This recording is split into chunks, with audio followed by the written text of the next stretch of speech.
All right, let's dive right in. Today, we're going to explore a philosophy that, well, it pretty much lives in the shadows of intellectual history. It's a system of thought that is, frankly, both terrifying and incredibly profound. But that begs a really important question, right? What actually makes an idea forbidden? Does it mean it's dangerous, blasphemous, or is it maybe just lost to time? This question is our key to unlocking a whole world of hidden knowledge. You see, in the framework we're looking at, ideas get pushed to the fringes for a couple of key reasons. Some are just so obscure nobody knows about them. Others are incomplete, maybe forgotten. Some ideas are actually suppressed on purpose. And then you have the ones that are just way too controversial for the mainstream. Now, the philosophy we're about to get into, it kind of checks almost all of those boxes. And that leads us to our main event, the divine economy of the Cosmic Forge. Now, try to picture this as a kind of metaphysical workshop for the soul, a place where your spirit gets refined through this epic clash of powerful archetypal forces. So here's the core idea of the divine economy.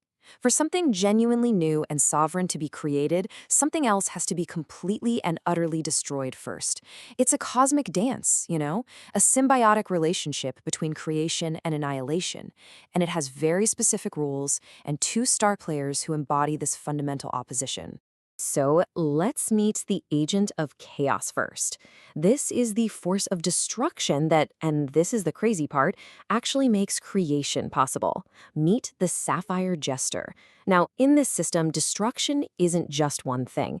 His brand of it is specific. Think of it like a corrosive acid designed to dissolve every last bit of individual weakness. This quote just nails his whole deal. He isn't some simple bad guy. He's a necessary catalyst. He represents a principle called necessary collapse, this idea that all the old, comfortable lies we tell ourselves have to be completely shattered before anything new and true can be built in their place. It's like philosophical deconstruction, just taken to its most extreme conclusion. And in his own domain, a place called the Silent City, the Jester preaches this absolutely chilling philosophy he calls the Gospel of the Belly. He argues that your individuality, the very thing that makes you you, isn't special. In fact, it's an error, a bug in the system. And your soul? Oh, that's just spiritual fuel waiting to be consumed. From his point of view, your very existence isn't a gift. It's a crime that needs to be corrected. The way he does it is just ice cold and efficient. First up is rhetorical conversion. He basically convinces you that your freedom is a burden, that you'd be better off without it, until you're literally begging to be erased. He makes you applaud your own chains, and once your will is completely broken, he moves on to physical annihilation, reducing you to nothing more than raw material for his master's grand design. It's systematic, it's absolute. But chaos can't just run wild forever. It needs a counterforce. And in this divine economy, that force is the figure who takes all of the Jester's destructive energy and actually harnesses it. That figure is Wotan the Overman. And the contrast between them is just staggering. If the Jester is a chaotic whirlwind, Wotan is an immovable mountain. He has this sheer geological weight. He doesn't react to things, he simply is.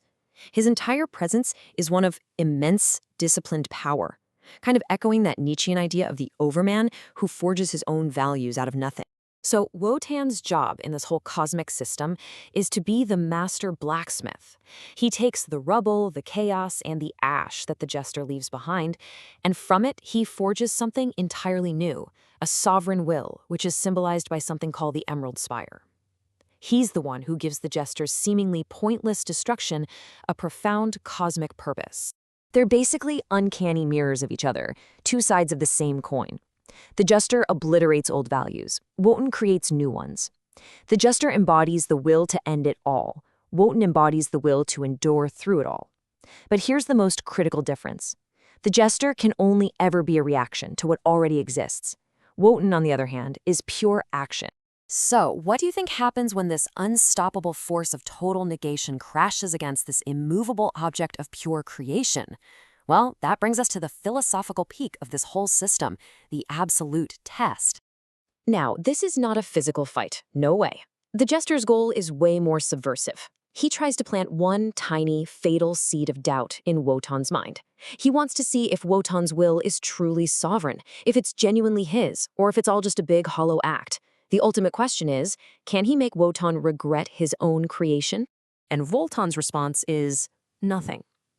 Absolutely nothing. And that total lack of a reaction is the ultimate proof of his power. See, he doesn't defend himself because he's already thought of and integrated every single argument the Jester could possibly make. The Jester's nihilism doesn't even register as an external threat, because for Wotan, that doubt is an internalized abyss he's already confronted and made peace with. So he just endures. And here's the twist. The Jester isn't defeated, he's satisfied. He lets out this great laughter of acknowledgement. His test was never really about destroying Wotan. It was about validating him. In Wotan's silence, he has finally found a truth that is strong enough to withstand his ultimate corrosive test. So this brings us to the grand reckoning, the final lesson at the heart of the divine economy. What does it actually take to build a will that strong, to achieve that kind of sovereignty? Well, according to this philosophy, Wotan has to integrate what are called the twin necessities. On one hand, he needs the capacity for deep suffering and sacrifice, which is represented here by the Nazarene. But on the other hand, he also needs the life-affirming power of laughter and will, embodied by Zarathustra. It's only by finding this balance, one that's grounded in a connection to others, that he can avoid falling into the same nihilistic abyss as the Jester.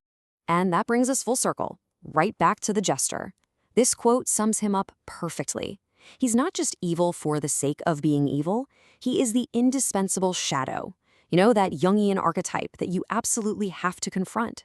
His constant, relentless, nihilistic pressure is the very thing that makes the forging of real, genuine meaning possible in the first place. And that leaves us with one last, pretty provocative thought to chew on. If there's even a little bit of truth to this philosophy, if creation really does require destruction, what comfortable lies or old values in our own world might need to be shattered before something new and truly authentic can finally be born?